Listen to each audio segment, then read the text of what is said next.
Hi అండి.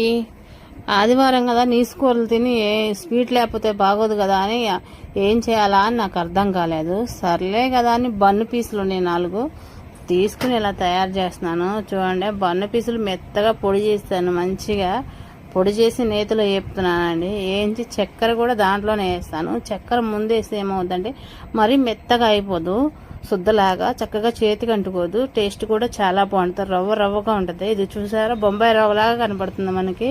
మీరు కూడా ట్రై చేయండి. మన ఛానల్ సబ్స్క్రైబ్ చేసుకోండి ప్లీజ్ అండి.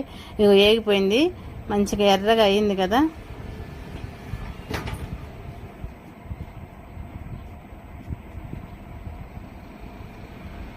పాలు పోస్తున్నానండి.